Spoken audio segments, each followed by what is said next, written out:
If you want to master your massage gun to relieve your pain, then not only do you need to learn which massage heads and settings to use, but you also need to learn how to find the right muscles to get rid of your pain for good. Plus, stick around because I'm going to be showing you my 3 main principles for giving the best massages ever and how you can use them with the massage gun. Starting off with the massage gun heads. Now, there are 3 types of heads you're going to find in most massage guns. You have the round heads, you have the bullets, and then you have the unique shapes.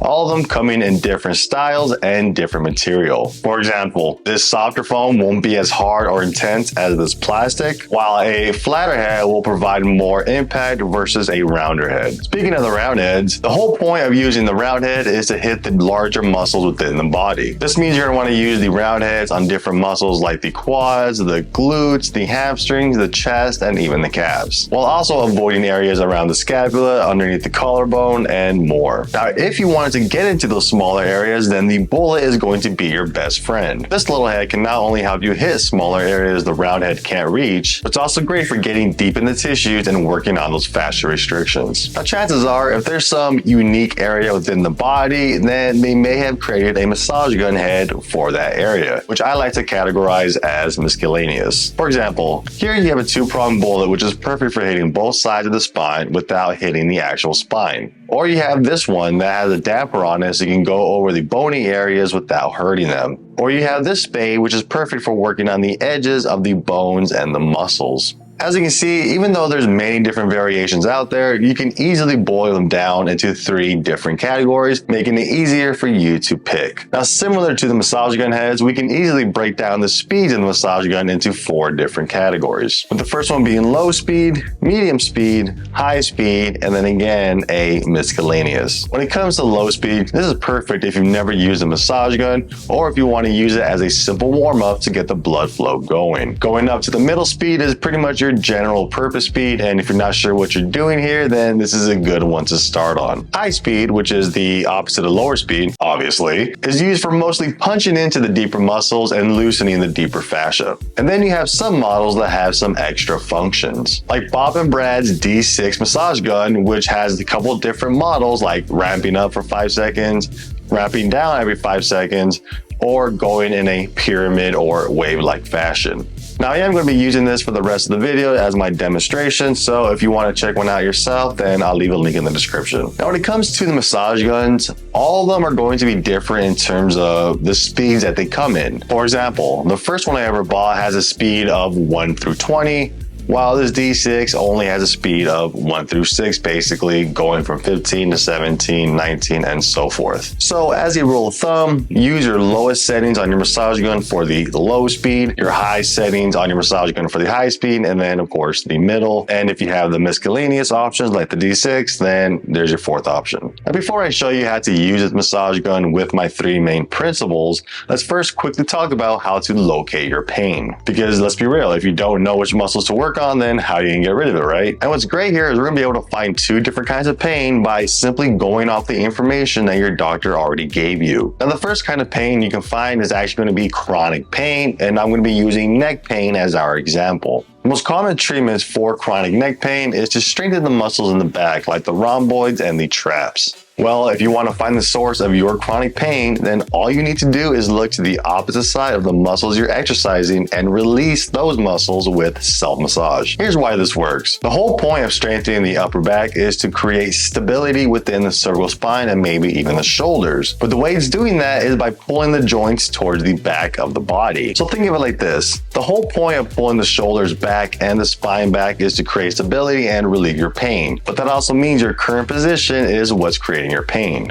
And what position are you most likely in? Well, it's going to be towards the front, which is why your doctors are trying to reverse it and get pulled towards the back. Does that make sense? If your current lifestyle or position is creating your pain, then all you need to do is figure out which muscles are creating your current lifestyle and release those. And in this situation, if they want you to train your rhomboids and your traps, then all we have to do is look to the opposite side of that, and we can see that we're going to want to release muscles like the pec major, pec minor, and even the SCM, the sternocleidomastoid. Which means if you have chronic neck pain, then try massaging these muscles and see how you feel the next day. Now this brings me to the second kind of pain that you can find, and that is going to be nervy pain like sciatica or thoracic outlet syndrome. If you have this kind of pain, then your doctor most likely knows where that compression is coming from. For sciatica people, it's most likely going to come from the lower back, the glutes, or the hamstrings. And for anybody who has TOS, that compression is usually coming from the scalenes, the clavicle, or the scapula and shoulder section. Now, once you know which muscle or muscles is creating your compression, then all you need to do is massage those specific muscles. Pretty easy, right? And if it's because you're afraid of hitting something like a nerve, then one, don't be afraid because chances are you won't hit it. And two, even if you do hit a nerve, you're going to know immediately because it's not going to be the same kind of pain. And of course, with that said, start out gently to test the waters, of course, because chances are you don't need to do a lot of work here in order to get great results. So now that you know which muscles to work on, we can finally dive into my favorite part, which is going over these three main principles, with the first one being to release the knots. When a muscle gets a trigger point, it can actually lock up the entire muscle and make that muscle tender to the touch, which we're going to take advantage of with a 1-2 punch combo. Start off with a round head on lower settings and slowly pass over the muscle. This is going to do several things. It's going to help increase the blood flow to the muscle, which helps rehydrate it, and it's going to help you locate any trigger points or areas of interest by looking for the most tender spots within the muscle. And once you're able to find some trigger points, and yes, there can be multiple, go ahead and switch out to the bullets and put it on a higher speed to begin targeting those tender spots. Hold pressure on those tender spots while also focusing on the pain. After a little bit of time, you will begin to feel it relax. This can take anywhere from roughly 1 to 5 minutes. Now, once you're done releasing the knots within the muscle, the next principle is going to be releasing the fascia that surrounds that muscle. You see, around a muscle is a thin connective tissue layer called fascia. And this fascia not only wraps around the entire body, but it also helps connect muscles to other muscles through bones and tendons, which will help create tightness throughout the entire body. Let me show you what I mean. Let's pretend this piece of meat is the chest and this other piece is the shoulder. What you're going to do here is either use the bullets or the spade on a medium to high speed and start working the edges of the chest, represented by my hand actually working it. This means you're going to work all the edges next to the sternum, the clavicle, and between the shoulder and the chest. And after a little while of massaging these different areas, the fascia is going to be able to loosen up, which means the chest can now move independently from the shoulder. Just by doing this and this alone, you're going to be able to feel a huge difference in the levels of tightness. Now, there is one more principle we need to go through here, and that is to strip the muscle in the opposite direction it's usually going in. You see, when your muscles and your fascia gets tight, it's usually doing this because it's getting pulled more in one direction than the other, which is also why your trainers or your PTs are going to have you train your back muscles to try to help even out that pull. So the whole idea of the third principle is to strip the body in the opposite direction it's already going in, which means all we need to do is think about, as we're getting pulled inwards and forward, we want to strip out and back. And in order to help you strip out the muscle with the massage gun, I highly recommend using the flathead. What you're going to do is start off by putting the muscle you want to massage on a stretch. In this case, I'm going to be working the pec major.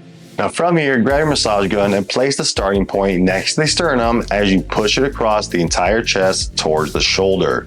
The idea here is that you're going at a 45-degree angle into the muscle to get the best traction possible. And of course, I know this isn't technically stripping because you're constantly coming off the tissues, so think of it more as trying to create waves in front of the massage gun head to create that similar stripping effect. And of course, since this muscle is now loosened up with trigger points, the fascia around it is loosened up, and the muscle is now on a stretch, stripping it in the opposite direction is going to be 10 times easier. Now, if this is something you want to try out, then I highly recommend working each technique for roughly 1 to 3 minutes and starting on the lower settings again just to test out the water. On top of that, don't forget to give yourself at least 24 hours of rest in between sessions. Of course, the strategy works for any muscle or any kind of pain. Go ahead and try it out and let me know how it went in the comment section below. Now, if you did like this video, then you're most likely going to love this video up here as well. I'll see you later.